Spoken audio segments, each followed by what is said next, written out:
Welcome to today's program. This is Angelo Lampusis from the Department of Earth and Atmospheric Sciences, and I'm very pleased to welcome in the WHCR 90.3 FM studios here on campus at City College of New York, my colleague from the Department of Earth and Atmospheric Sciences, Professor Kyle McDonald. Kyle, welcome to the program. Thank you very much. It's my pleasure to be here.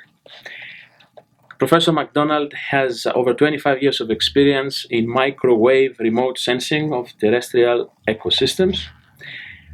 And following a long association with NASA's Jet Propulsion Laboratory at Caltech, he joined the City College of New York 5 years ago now? About 4.5. 4.5. It'll be 5 in this spring.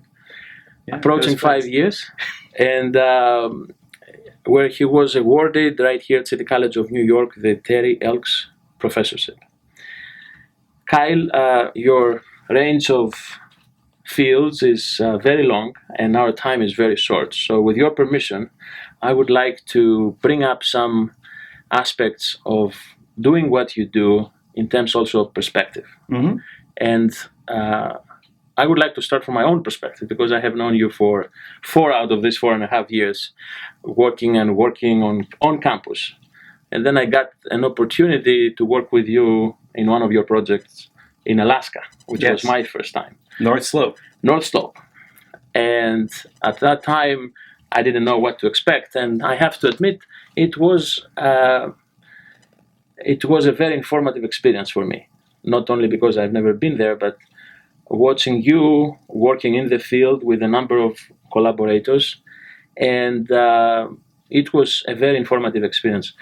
Could you perhaps share with us what you think are the differences? What are the aspects of doing science well in the field as opposed to doing this type of work on campus?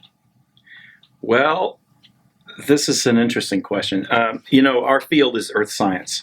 So what we do is, you and I, we study the earth system, different aspects of it, in order to understand how the earth system works. And this is a very complicated problem. You look at the news today and the talk about climate change, and there's all this uncertainty expressed. Well, it's not uncertainty about whether the climate is changing, it's about how it's changing and what it's changing to. That's where the questions come from a science perspective. And so what we need to keep in mind, or what I've had to keep in mind, is that understanding this complex system requires an interdisciplinary approach. We have to work with scientists with different kinds of expertise. So what's key to being able to do earth science and advance our knowledge about the planet is being able to develop collaborative relationships with other scientists, and that combines expertise in the laboratory setting, in a classroom and office setting where we do computer modeling and those sorts of things, and field work where we're actually interacting in the field to collect data to understand the observations that we're acquiring from satellites and things of that sort. So it's a very multifaceted sort of a career that you develop in this field, and not everybody appreciates all the components of it. So you have to be. I find I have to have a love of the outdoors. I have to be good in math and physics, and I have to be good working with people. And those are the three components that really have to come together to work in this. You already covered ways in which we cover disciplines and environments, perhaps, but I cannot resist, being reminded of the countries that you have visited. I don't know, the last 6 months or so. Yeah. And I think inevitably you may run also into some cultural issues, perhaps, or perspective issues? Well, I've done, my career developed basically working with NASA and Earth sciences. And NASA's mission is global, so there is a global context to a lot of things that NASA does, as opposed to something that's, studying just the U.S. NASA is looking to understand the planet environment, and that has drawn me to a lot of environments in the north, Alaska, and Alaska is part of the U.S., but I've also been to Siberia, many places in Canada, and then there's the work we do in the tropics, which has taken me through South America, many countries there, to Africa. So yeah, there is this aspect of studying the entire Earth system, and in terms of the cultural aspect that has exposed me to, I actually enjoy it quite a bit, because I enjoy the multicultural aspect of City College, for example. We're the most diverse college in the country, and I'm very comfortable with that.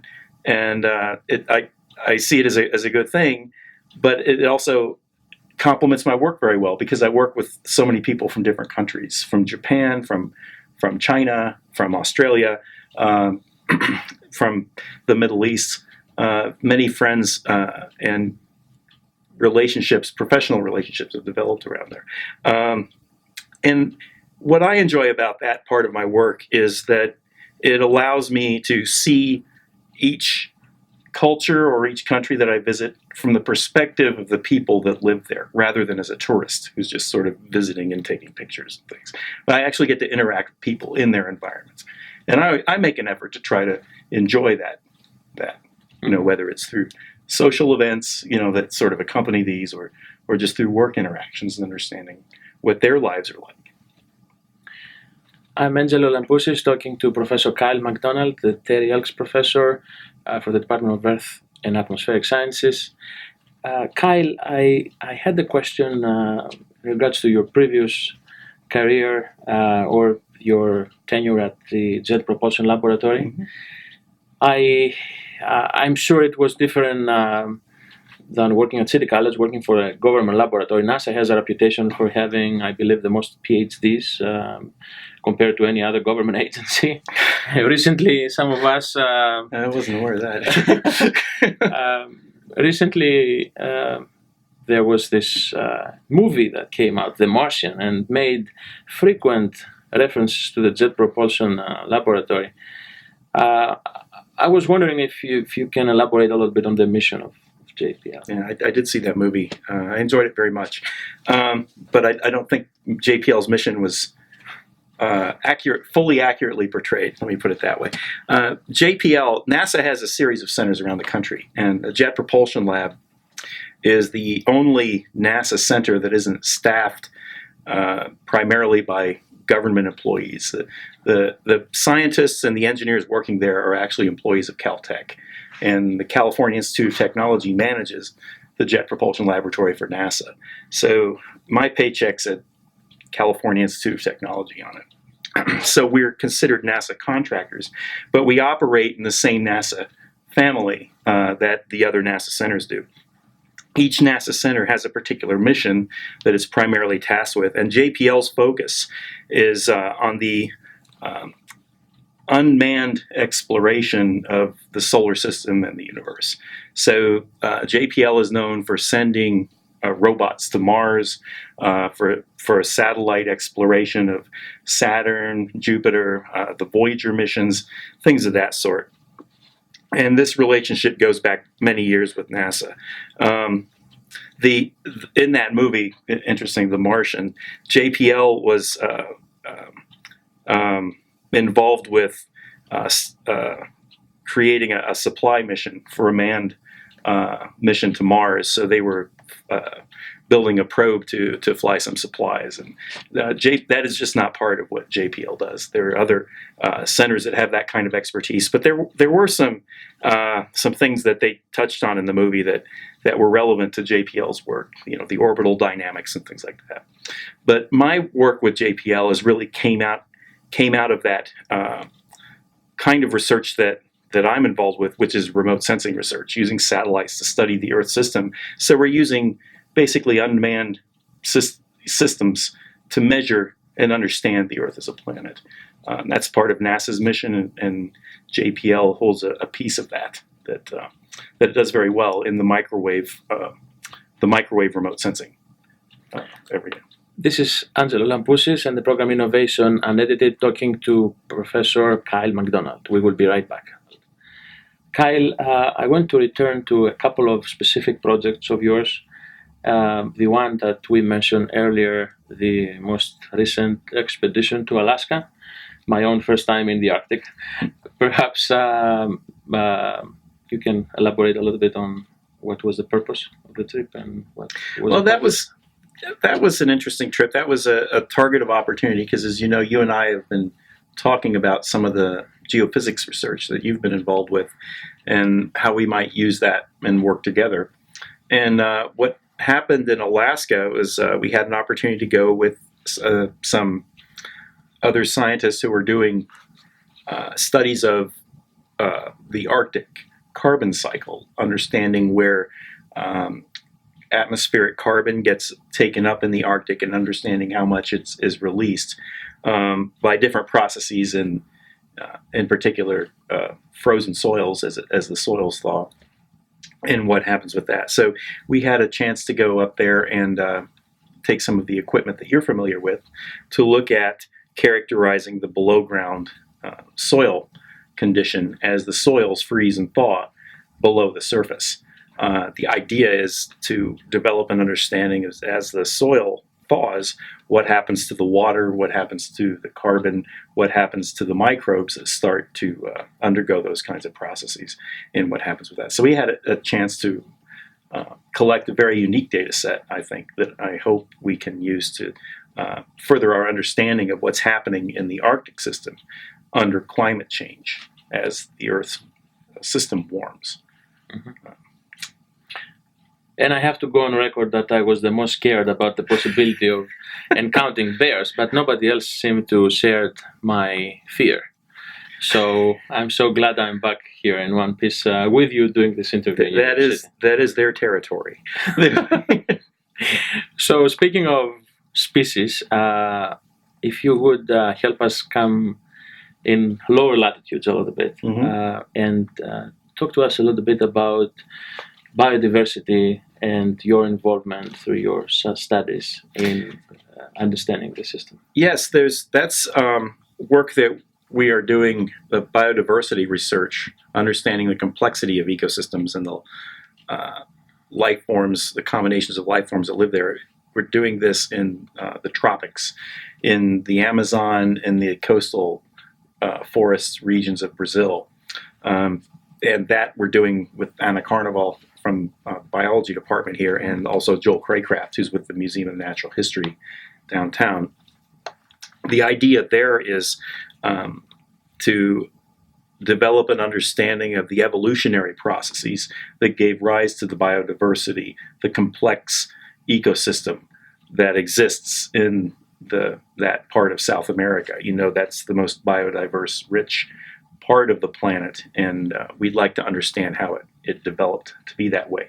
So there is a really good example of how we're working with a team of multidisciplinary scientists. There are people that study primates, there are people that study amphibians, people that study vegetation. I'm bringing in the remote sensing piece to do the mapping, try to understand the large regions and the assemblage of the systems in the Amazon, and how did the river form, how did the formation of the river through geologic time lead to the development of the system that's there now and the support of all this diverse life that's there.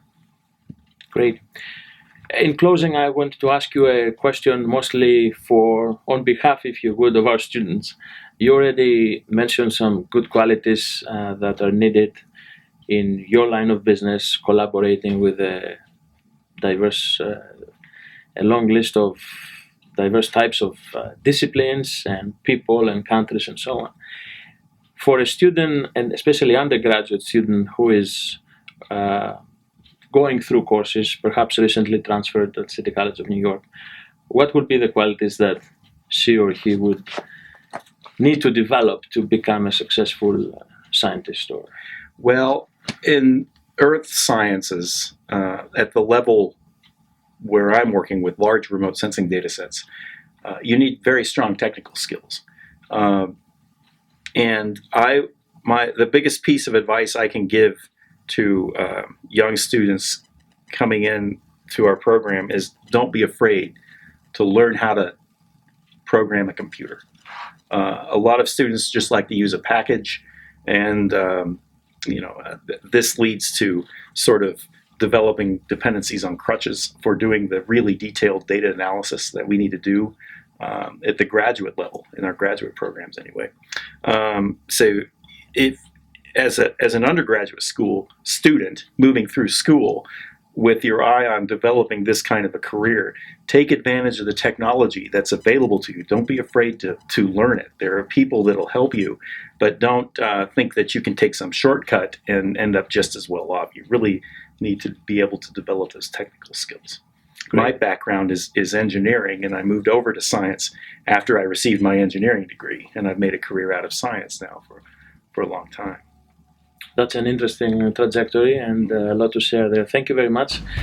This has been the program Innovation Unedited, recorded right here at City College of New York campus in the studio of WHCR. I would like to thank the General Manager, Angela Harden, for making this possible, and Christopher Fiore for capturing this in video. I'm Angelo Lampousis, and I would like to thank you, Kyle, very much for being with us today. My pleasure. Thank you.